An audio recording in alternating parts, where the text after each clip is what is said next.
क्या बोला है? सबके घट में एक ज्योति, सबके घट में वही परमात्मा की ज्योति जल रही है। इसी बात को विभिन्न रूपों में विभिन्न जगह कहा गया है। गीता के 11वें अध्याय में भगवान कृष्ण ने अपनी विभूति का वर्णन करते समय क्या बोला है? मैं अपनी विभूति का वर्णन कहां तक करूं? राई से लेकर पहाड़ तक, चींटी से लेकर हाथी तक, जड़ चेतन सब मैं ही बना हूं। अब बची कौन चीज? कोई चीज बची ऐसी? भजन के लाइन से आप देखो प्रदर्शित होता है। क्या बोलते हैं आप? फूलों में राम, कलियों में राम, कहाँ नहीं राम है। आप बोलते हो जर्रे जर्रे में है झांकी राम की, किसी सूझ वाली आंख ने पहचान की। आप भजन गाते हो मेरे रोम रोम में बसने वाले राम। अब आप बोलो आपके शरीर में कितने रोम हैं? मेरे रोम रोम में। जब रोम रोम में है तो कोई जगह न तुझसे खाली है, तू व्यापक डाली डाली है।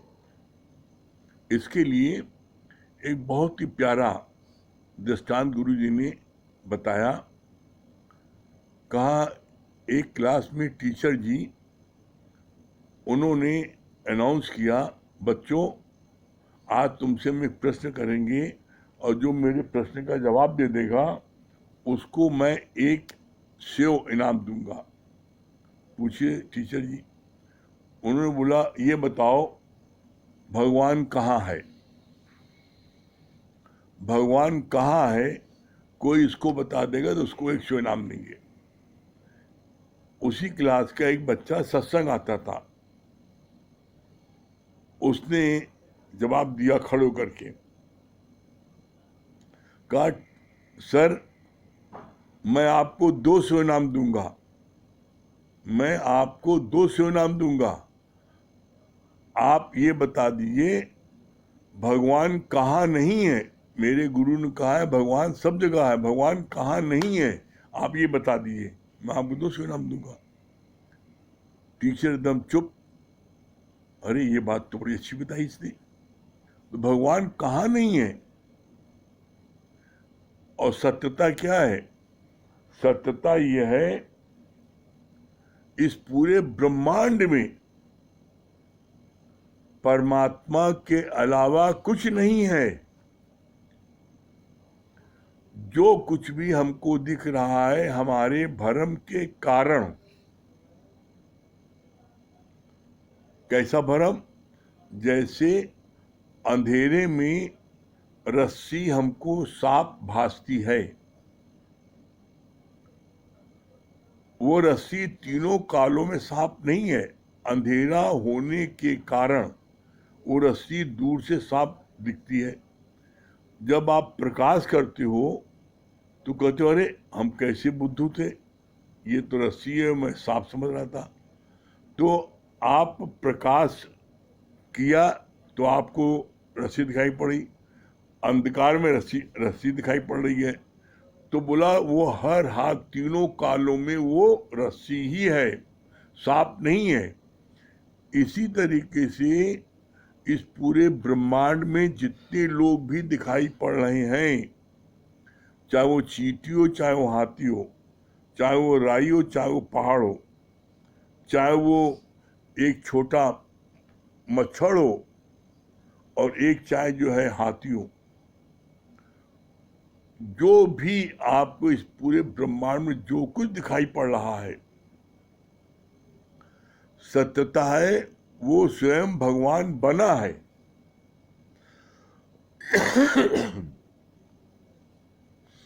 वो भगवान स्वयं बना है, चाहे वो राई हो चाहे पहाड़ हो। उसे पहचानने वाली आंख वो गुरु से मिलती है। किसी सूझ वाली आंख ने पहचान की, किसी सूझ वाली आंख ने पहचान की। और ये पहचान हमको सिर्फ सदगुरु की कृपा से, जब हम गुरु की दृष्टि लेते हैं, एक होता है चम दृष्टि, एक होता है ब्रह्म दृष्टि। चम दृष्टि मिलती है माँ बाप से, जो चमड़ा देखती है, ये हमारे पापा है, हमारी मम्मी, हमारा बड़ा भाई, हमारे चाचा है, ये हमारे मामा है, ये हमारी मम्मी है। और ब्रह्म दृष्टि मिलती है गुरु से। क्यों? क्योंकि गुरु अपनी आंखों से पैदा करता है। दुनिया वाले माँ बाप जो है वो बोलते हैं सेक्स बॉन्ड। जो दुनिया में बच्चे पैदा होते हैं उसको बोलते हैं सेक्स बॉन्ड, लेकिन परमात्मा अपनी आंखों से बच्चा पैदा करता है और उसको ब्रह्म दृष्टि देता है। तो ऐसे में हम सब बड़े भाग्यशाली हैं जो हमको ऐसा सच्चा गुरु मिला है।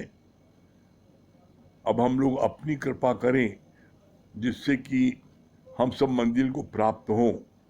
इसी संदर्भ में हम लोगों का गीता का दूसरा अध्याय चल रहा था। अंतिम पैराग्राफ पढ़ देते हैं। दूसरे अध्याय में क्या चल रहा था?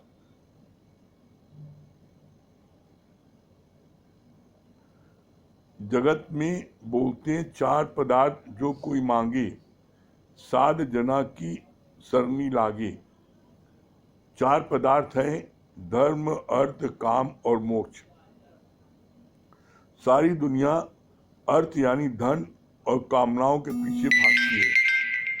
केवल सच्चा गुरु ही हमको स्वधर्म पालन करने का उत्साह दिलाता है, मोक्ष दिलाता है। फिर तो उसकी समस्त कामनाएं स्वतः पूरी हो जाती हैं, धन की भी कमी नहीं रहती। दादा भगवान ने कहा, money at the most can spoil man not make man. हाँ, इसके ऊपर तक हो चुका था। फिर तो उसकी समस्त कामनाएं स्वतः पूरी हो जाती हैं और धन की भी कमी नहीं रहती। यहाँ तक हो चुका था। उसके आगे आज दादा भगवान ने कहा, money at the most can spoil man not make man. जिस क्षण तुम ये निश्चय कर लेते हो कि मेरे को कुछ नहीं चाहिए, उसी समय तुम अपने को बादशाह फील करोगी। भगवान ने ये पॉइंट क्यों बोला, money at the most can spoil man not make man. पैसा अधिक से अधिक किसी को बर्बाद कर सकता है, बना नहीं सकता। ये सारी बातें जानने के बाद भी दुनिया पैसे की तरफ भाग रही है। मजे की बात ये है, तो बोला सब कुछ बता दे रहे हैं कि money at the most can spoil man, लेकिन उसके बाद भी दुनिया उधर ही भाग रही है। तो कम से कम हम जितने गुरु की शरण में आ गए हैं वो तो कम से कम इससे बचें। फिर बोला, जिस क्षण तुम ये निश्चय कर लेते हो कि मेरे को कुछ नहीं चाहिए, उसी समय तुम अपने को बादशाह फील करोगी। लोगों के मन में गलत फहमी है और कहते हैं हम कुछ नहीं चाहे, कुछ नहीं मांगे तो कैसे मिल जाएगा। भगवान ने क्या कहा? भी जवाब दिया, तुम किसी से कुछ न चाहो और जितनी क्षण आप कुछ नहीं चाहते उतनी क्षण आप अपने को बादशाह महसूस करते हो। बिना कुछ चाहे, बिना कुछ मांगे, ये आपके मन का भ्रम है कि बिना मांगे, बिना छीने, बिना चाहे कुछ नहीं मिलेगा। नहीं, गलत है। अरे गर्भ में जब तुम थे तो किसने खिलाया पिलाया तुम्हें? जब आप गर्भ में थे तो किसने खिलाया? जब बच्चा 2 महीने का, 4 महीने का, 1 साल का होता, बोल नहीं पाता,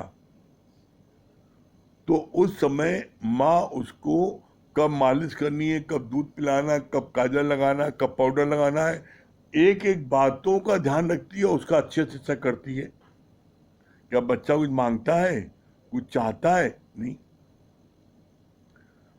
जो लोग आपके, जिनका दिमाग खराब हो जाता है, वो क्या किसी को मांगते हैं?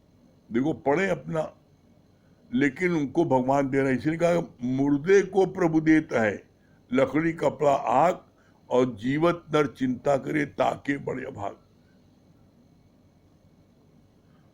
भगवान विष्णु की ये प्रतिज्ञा है, जब तक एक भी जीव, जब तक एक भी जीव, चाहे वो मच्छर हो, चाहे चींटी हो, चाहे हाथी हो, चाहे आदमी हो, जब तक मैं उसको भोजन नहीं करा देता, मैं भोजन नहीं करूंगा। जब ये बात बोली भगवान विष्णु ने, तो लक्ष्मी को उनकी इस पर शक हुआ, और उन्होंने क्या किया कि एक चींटी को एक डिबिया में बंद कर दिया और विष्णु भगवान को भोजन दिया। उन्होंने कर लिया भोजन। तो लक्ष्मी जी बोला, आप झूठ बोलते हो।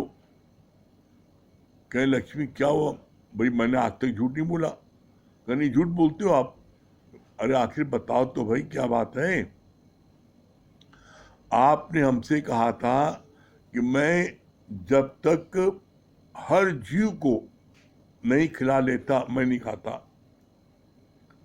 हाँ, बिल्कुल कहा था। आज आपने एक जीव को नहीं खिलाया, आपने खा लिया। कहा, ऐसा हो ही सकता? कहा, मेरे मुख में जाएगा नहीं।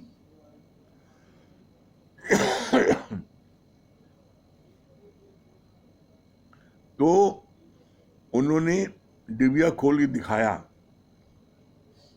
जब डिबिया खोल के दिखाया तो देखा उसमें चींटी एक चावल का दाना खा रही है। तो भगवान विष्णु हंसने लगे, मुस्कुराने लगे। लक्ष्मी ने कहा कि ये क्या बात, कैसे, ये कैसे आ गया?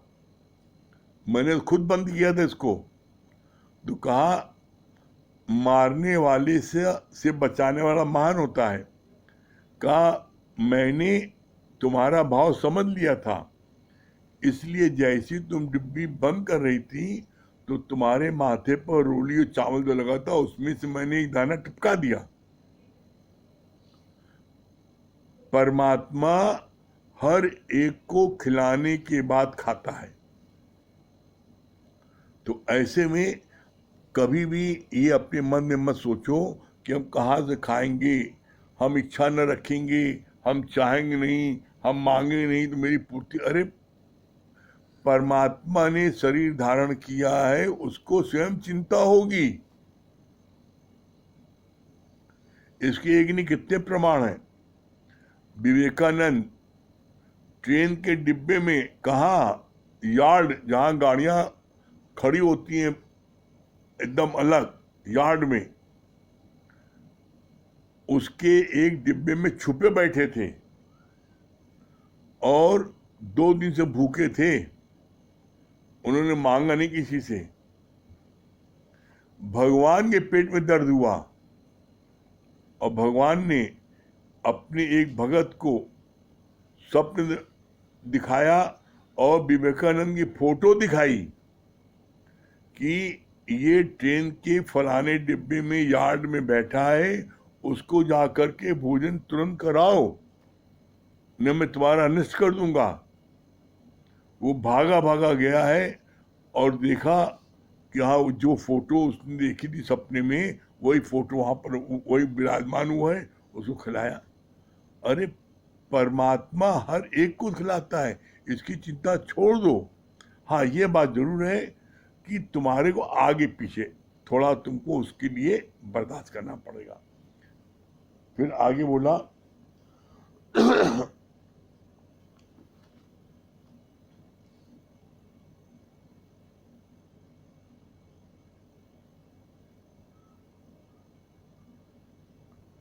जिस क्षण तुम ये निश्चय कर लेते हो कि मेरे को कुछ नहीं चाहिए, उसी से तुम अपने को बादशाह फील करोगे। वैराग्य से अंदर ही अंदर सहज त्याग हो जाता है, विलिंग रिनंसिएशन। वैराग्य, आप जब वैराग्य, सहज वैराग, और जो सहज वैराग आता है वो आता है ज्ञान से। आप किसी चीज से वैराग ले लो, चाहे आप कह लीजिए कि वैराग पत्नी से ले लिया, विषय विकार में नहीं गिरेंगे, ज्ञान से सहज आ जाता है। आपने वैराग ले लिया कि हम जो है हम मीट नहीं खाएंगे, अगर आप ज्ञान सुन रहे हैं तो ज्ञान के माध्यम से आपको सहज वैराग हो जाएगा, और आप तगड़ करके छोड़ोगे तो वो चीज फिर कभी भी पकड़ लोगे। तो कभी भी किसी चीज की तगड़ नहीं करनी चाहिए, एकदम सहज में ज्ञान सुनते जाओ, आपको सारी चीजों से धीरे धीरे वैराग ऑटोमेटिक आता जाएगा। फिर बोला, भगवान कृष्ण ने अर्जुन से कहा कि अगर तुम मेरे परायण होकर नहीं रहोगे तो तुम्हारा मन विषयों का चिंतन करेगा। विषय 5 है, शब्द, स्पर्श, रूप, रस, गंध। शब्द, हिरण को शब्द का रस होता है तो उसे फंसाने के लिए कुरंग बजाकर भस्म कर लेते हैं। स्पर्श का रस हाथी को होता है तो उसे गड्ढा खोदकर उसके ऊपर हथनी का बुत रख देते हैं। जैसे ही हाथी हथनी की ओर दौड़ता है तो वो गड्ढे में गिर जाता है। परवाना समा पर जलकर खत्म हो जाता है उसके रूप के आकर्षण के कारण। मछली को फंसाने के लिए आटे की गोलियां बनाकर डाली आती है। गंध के कारण भौरा फूल के अंदर ही बंद हो जाता है और अपने प्राण दे देता है। बोला नहीं, 5 विषय एक एक जानवर में है, वो पांचों मारे जाती हैं, जिंदगी भर बंधन बना ले जाते हैं एक विषय के कारण। तो इस पर तुलसीदास ने बोला, इस मनुष्य में तो 5 विषय है। बोला, जामे व्यापे पंच ताकि क्या गत हुई। मनुष्य में 5 विषय है, उसकी क्या गत होगी? मनुष्य की एक विषय होने पर और वो जो है मारा जाता है या फंसता है। तो सोचो 5 विषयों में क्या होगा। चलिए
यहाँ भगवान कृष्ण ने क्या बोला अर्जुन को कि तुम मेरे परायण होकर अगर नहीं रहोगे तो तुम इनमें, शब्द में, इसमें विषयों में फंस जाओगे।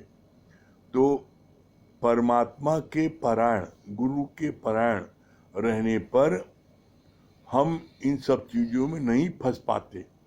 कैसे नहीं फंस पाते, उसका बहुत ही सुंदर गुरु जी ने जवाब दिया। बोला जैसे बोला कि लक्ष्मण जी ने खींची और सीता जी का लक्ष्मण रेखा बाहर नहीं निकलना, तो आपको कोई नहीं कुछ करेगा, और जब वो लक्ष्मण रेखा बाहर निकली तब हरी गई। इसी तरीके से हम भी जब अपने स्वरूप में रहते हैं तो हमें किसी प्रकार का कोई भी विषय आकर्षित नहीं करता। जब हम अपने स्वरूप से हटते हैं और हम पराया देखते हैं, दूसरा देखते हैं, तभी मेरे अंदर में विषयों की कामना उत्पन्न होती है। कामना की पूर्ति न होने से क्रोध, फिर अविवेक, फिर मूढ़ भाव उत्पन्न होता है। फिर तो मनुष्य अपने श्रेय साधन से गिर जाता है। कितना अच्छा बोला। कामना की पूर्ति न होने से क्रोध का आने का कारण क्या है? क्रोध का आने का सबसे मेन कारण यही है कि कामना की पूर्ति जब नहीं होती है तो क्रोध आता है, और जब क्रोध आता है तो उसका परिणाम क्या होता है? क्रोध आने पर आपका विवेक कार्य करना बंद कर देता है। विवेक कार्य करने में क्या अच्छा है क्या बुरा है। आदमी क्रोध में अंधा हो जाता है और क्रोध में वो गलत सब बातें करने लगता है। तो कभी भी क्रोध आए तो कभी उस समय कोई डिसीजन मत लो। आप क्रोध आए उस समय कभी कुछ मुख से बोलो मत। क्यों? आप जो बोलोगे उसमें कोई न कोई अनर्थ होगा। क्यों? क्योंकि आप जो भी शब्द बोलोगे वो विवेकहीन होगा। क्या अच्छा है क्या बुरा है, किसमें आपकी भलाई है किसमें आपकी भलाई नहीं, आपको पता ही नहीं है। परिणाम क्या होगा कि वहां पर जो है फिर आपको अपमानित होना पड़ेगा और बहुत ही नुकसान होगा।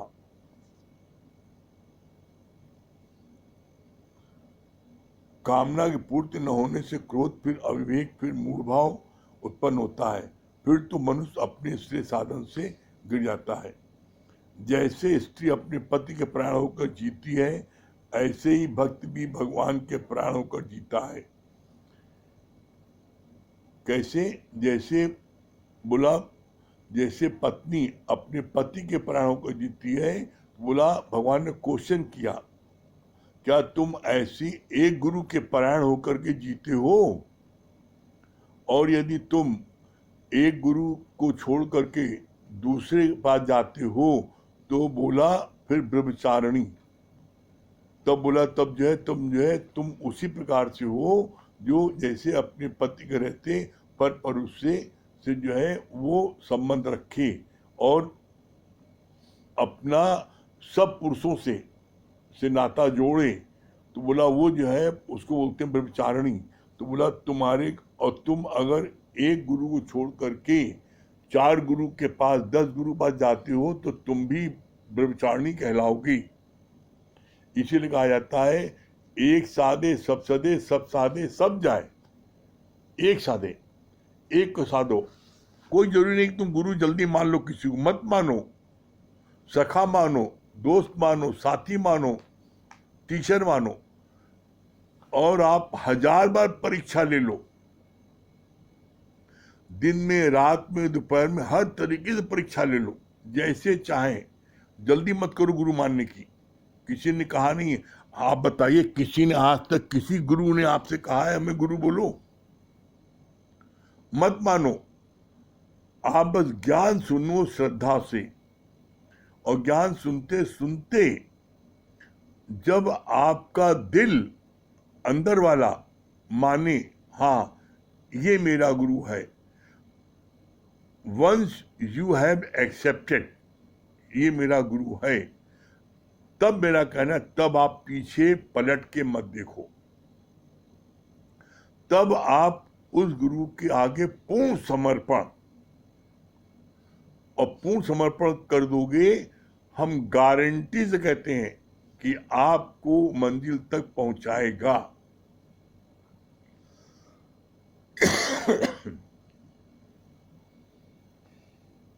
एक्चुअल में होता क्या है, जब गुरु ट्रांसफॉर्म करने लगता है, हम जब गुरु से बहुत बोला, फर्स्ट गुरु अट्रैक्ट, गुरु हमको बड़ा आकर्षित करता है, फिर सेकंड गुरु इंस्पायर, फिर गुरु हमको खूब प्रोत्साहन देता है, खूब बढ़ावा देता है।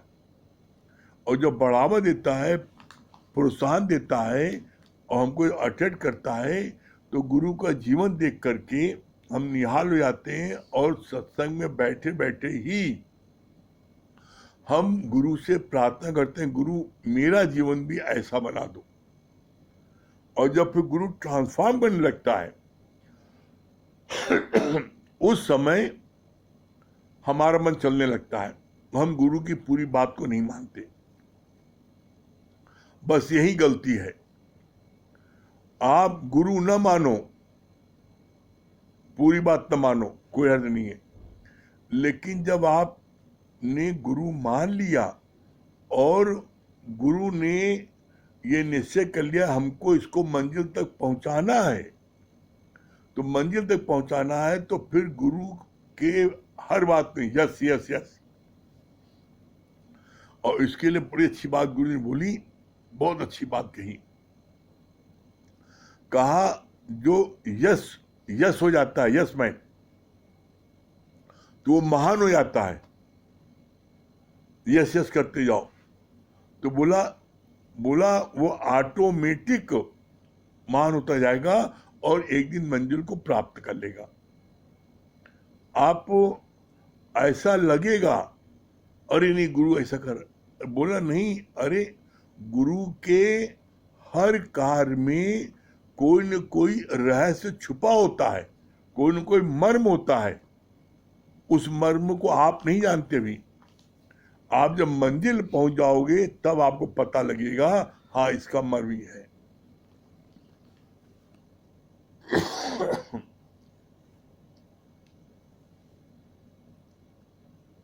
फिर आगे बोला,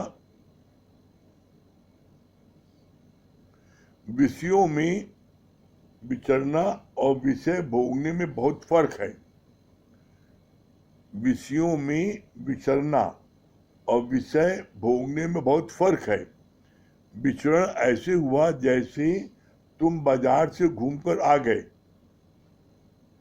और कुछ तुम्हें सौदा लिया नहीं, और भोगना है लिप्त हो जाना। भोगना है लिप्त हो जाना, कैसे? इसका दृष्टांत फिर वही बहुत अच्छा बोला गुरु जी ने।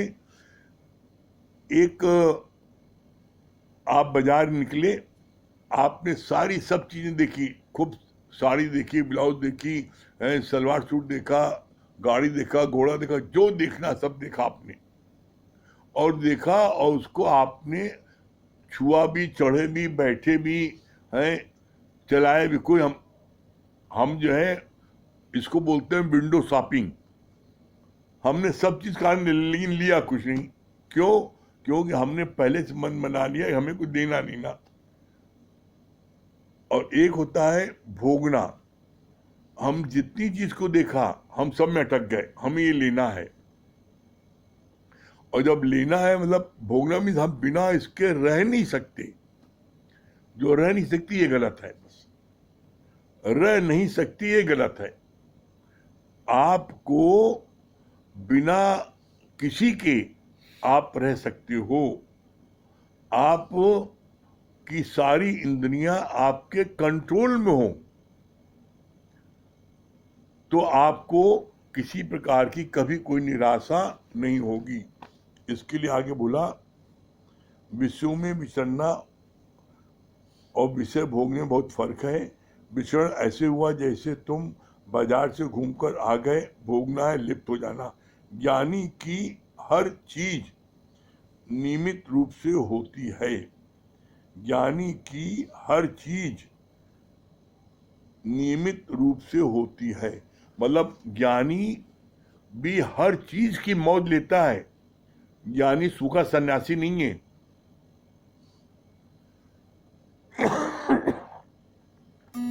आप देखो, राजा जनक ब्रह्मज्ञानी हुए, रानी थी राज का सारा सुख था, वैभव था, सब कुछ था, वो किसी में फंसे नहीं।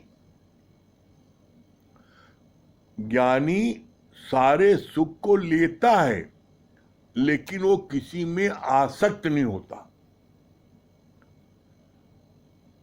अज्ञानी वो आसक्त हो जाता है और मैं बिना इसके रह नहीं सकता, बस ये गलत है।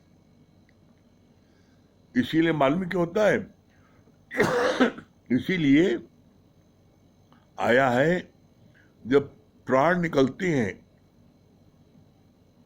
तो अंत वेले में, प्राण निकलते हैं अंत वेले में वासना निकलती है और उसी के अनुसार जन्म मरण होता है।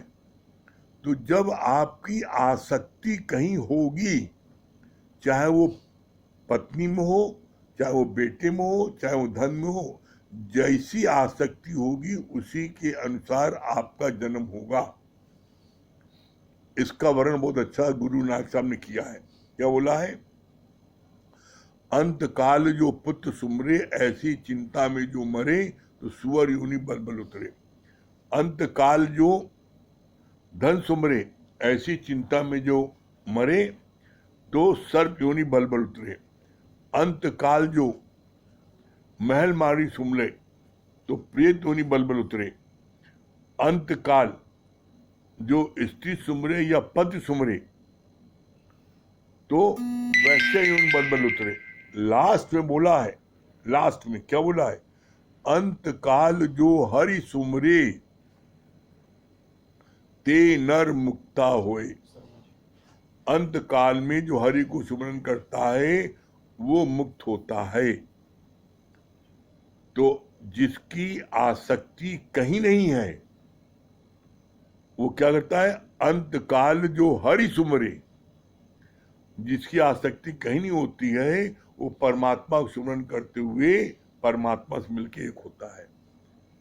ठीक है, चलिए। हाँ सुनैना जी,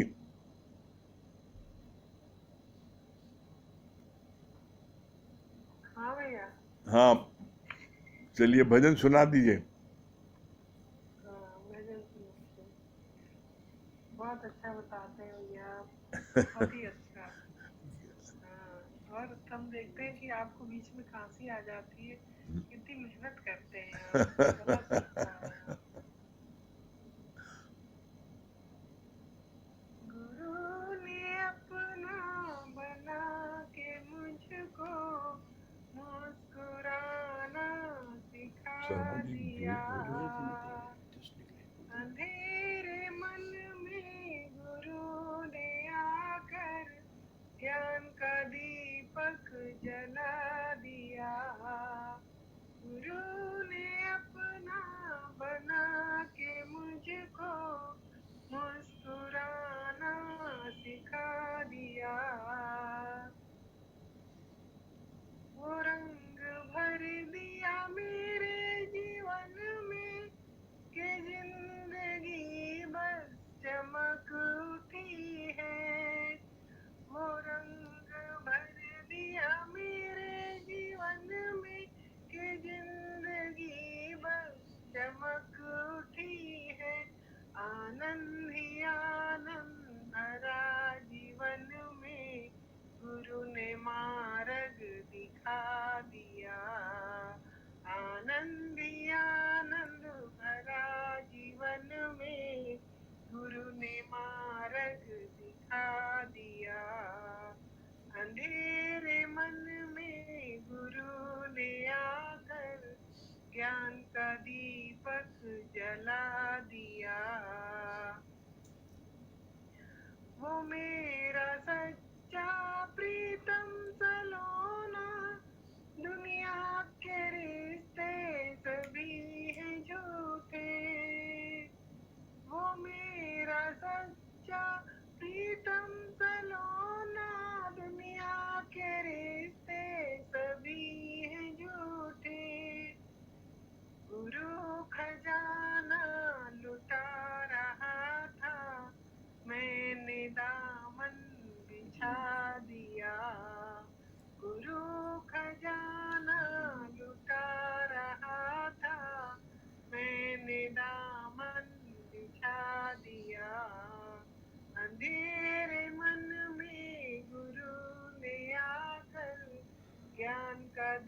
दीपक जला दिया, गुरु ने अपना बना के मुझको मुस्कुराना सिखा दिया।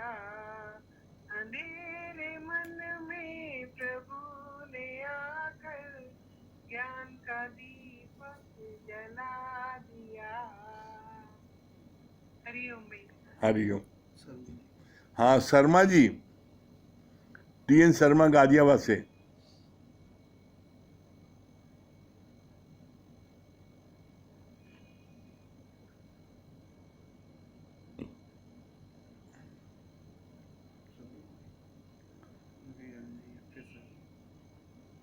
हाँ शर्मा जी गाजियाबाद से।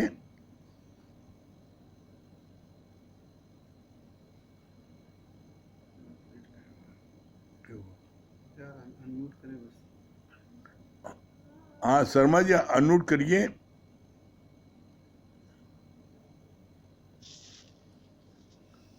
शर्मा जी है, नीलू है। हाँ शर्मा जी, नीलू जी, शर्मा जी को नहीं मिल पा रहा है। हरिओम गुरुजी। हाँ हरिओम। हरिओम गुरुजी। हरिओम। हाँ नीलू जी, हाँ क्या बता रही हैं, भजन सुनाइए, क्या बता रही हैं।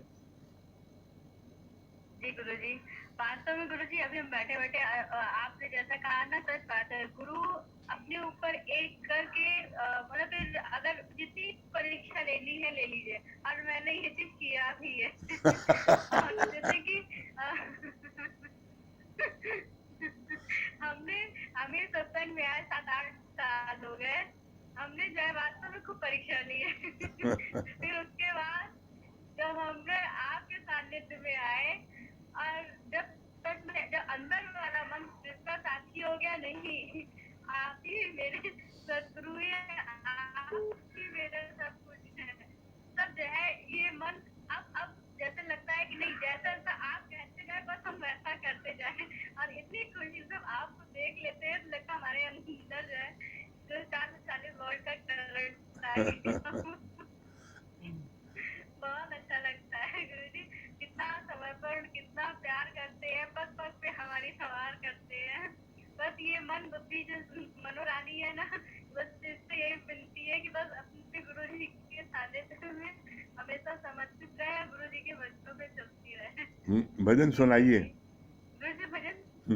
जी गुरुजी। तुम्ही ने दिया मुझको प्रेम खजाना,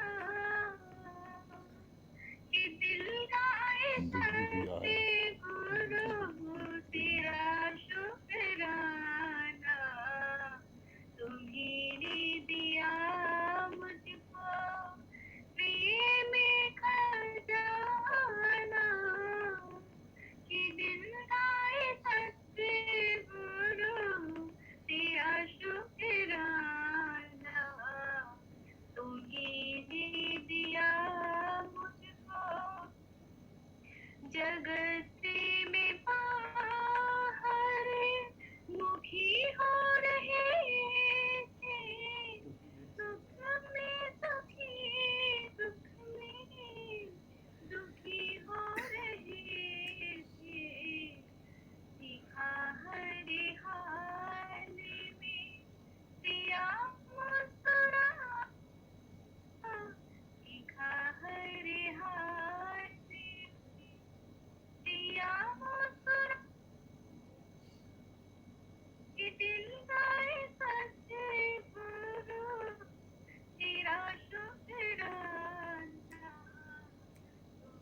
तेरा शुक्राना तुमने दिया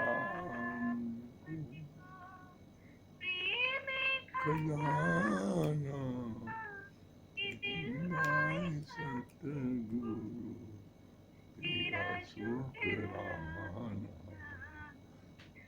बेकारों की चर्चा जुबां पर न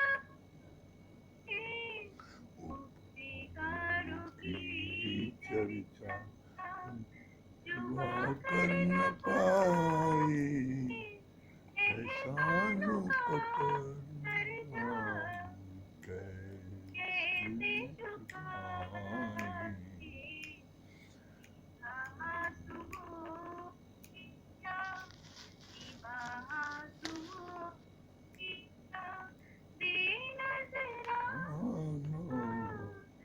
दिलाए सतगुरु तेरा शुक्राना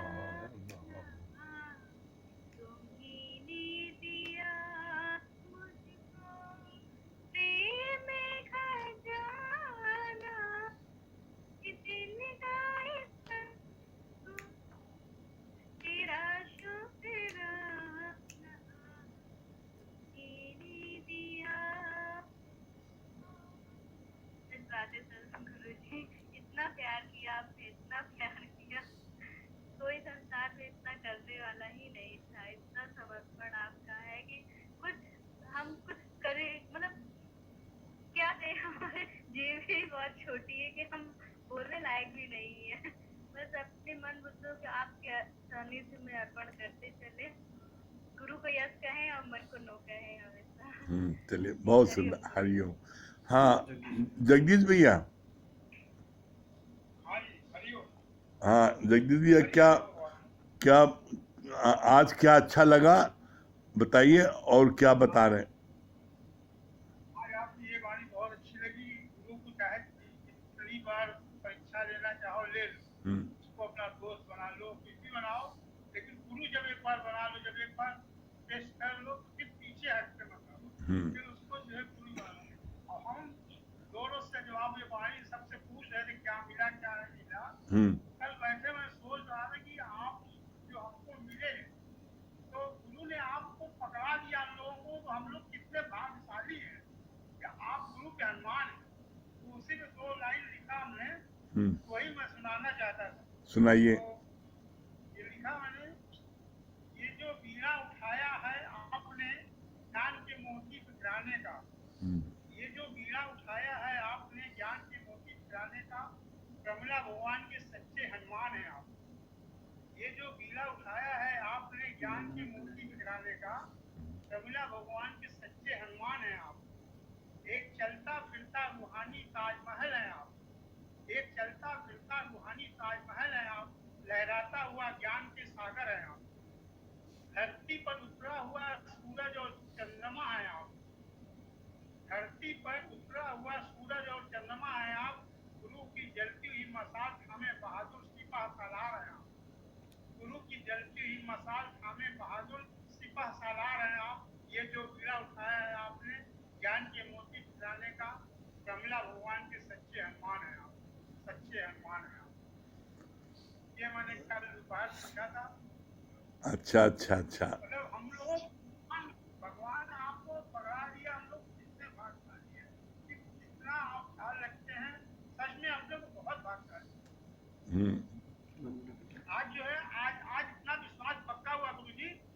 आज अभी मोना भगवान की वाणी सुन रहे थे, सेम वही वाणी अभी लगी थी, वही पर धर्म वाली वाणी, सेम मोना भगवान की सत्संग हुआ, वही और विश्वास पक्का कराते रहो।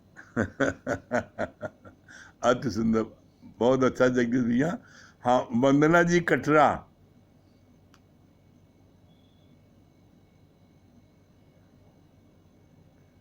वंदना जी कटरा।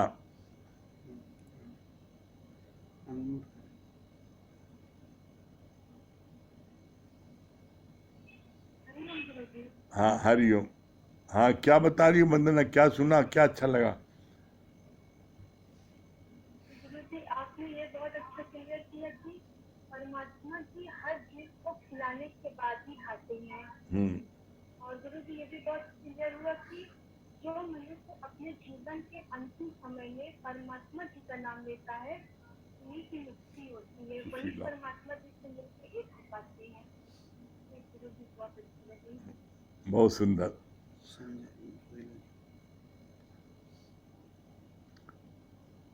और आनंद आ रहा है खूब? क्यों वंदना, आनंद आ रहा है? हैं? Very good. जी गुरु जी। हाँ सुशीला जी, सुशीला जी राजापुर, सुशीला जी संजय भैया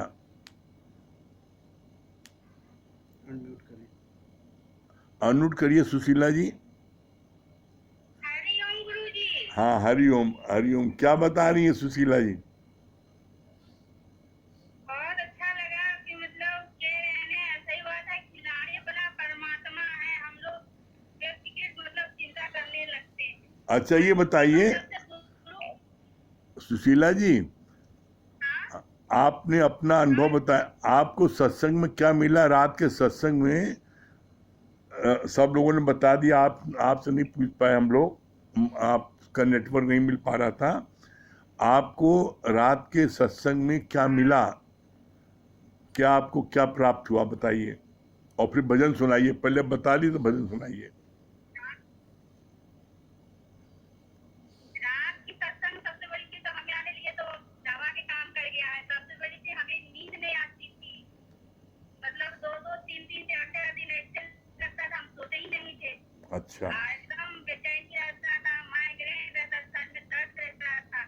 लेकिन जब से सत्संग आपके संगत में मतलब आए हैं शरण में, तब से ये बीमारी बहुत कम हो गया है। बस बात था कभी थोड़ी बहुत हो गई तो हो गई, नहीं तो बहुत अच्छे हैं। अच्छा और सबसे बड़ी शांति मिली है। और है। यही चलता है योगी को आपके शरण में देखें, कभी आपका लग ना हो, क्योंकि इसमें इतना खुशी मिला, हम कहीं मतलब मन को शांति कहीं नहीं मिला, कोई चीज इतना चीज पाए कि शांति हमको नहीं मिला था। ये शांति अब आपके शरण में आएगी, जब अकेले भी रहते तब भी साथ रहता है, आपके पास रहते तो और आनंद आनंद। जब अकेले भी रहते तो मतलब मन में गुनगुनाते तो रहते ही है, सत्संग रहता है मन में। बहुत कृपा है गुरु जी, क्या बताएं, जीवन ही सुंदर हो गया है। आपकी सबसे बड़ी चीज, हम तो बहुत भाग्यशाली समझते हैं अपने आप को कि आप हमको मिल गए।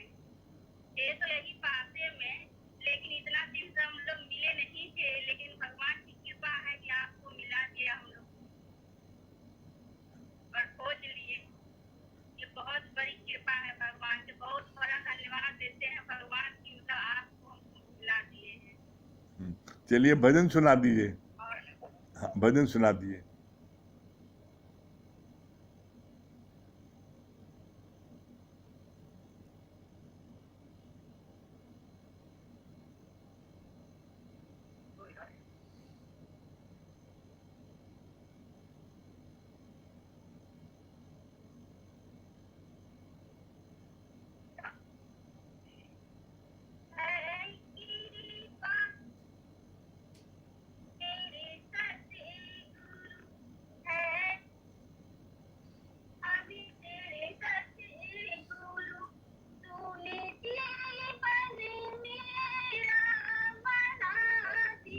आवाज की आपकी आवाज फट रही है सुशीला जी, आशीष से कहिए ठीक करें, आवाज आपकी नहीं आ रही ठीक। आपकी आवाज जो है फट रही है, वो कहीं कनेक्शन डिस्कनेक्ट हो रहा है, आवाज ठीक नहीं आ रही है। उस आवाज आपकी जो है फट रही है, आशीष को बोलिए ठीक करे वो, और कहीं डिस्कनेक्ट है, कहीं कोई बात है। हाँ ठीक, सुनाइए। हाँ अब ठीक है। हेलो, हाँ अब ठीक है, अब ठीक हो गई आवाज। आवाज आ रही है? हाँ आ रही, सुनाइए।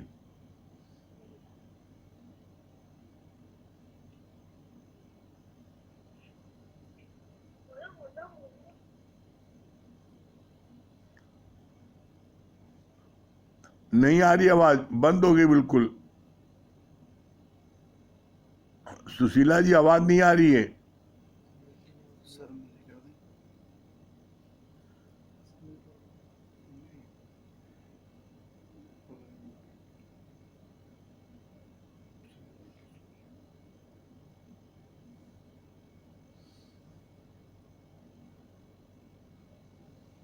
सर मेरे कर दें। नहीं नहीं लगा दो, क्या बात है।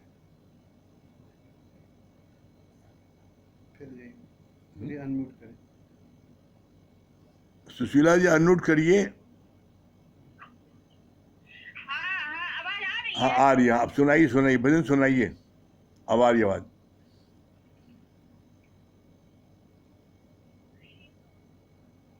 है कृपा मेरी सतगुरु, तूने जीवन मेरा बना दिया। मैं भटक रहा था जहानी में, तूने ज्ञान अमृत पिला दिया। है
हरिओम हरिओम गुरु।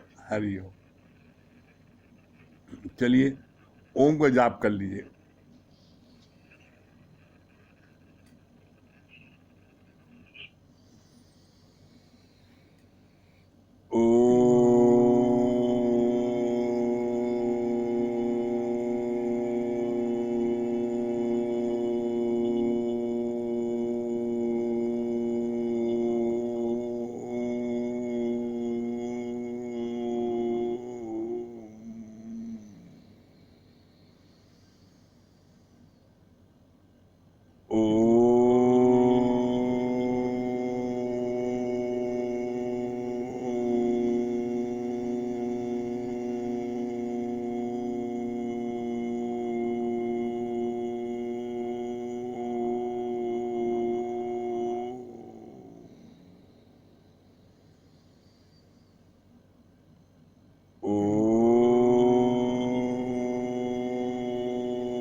सभी प्रेमियों को हरिओम।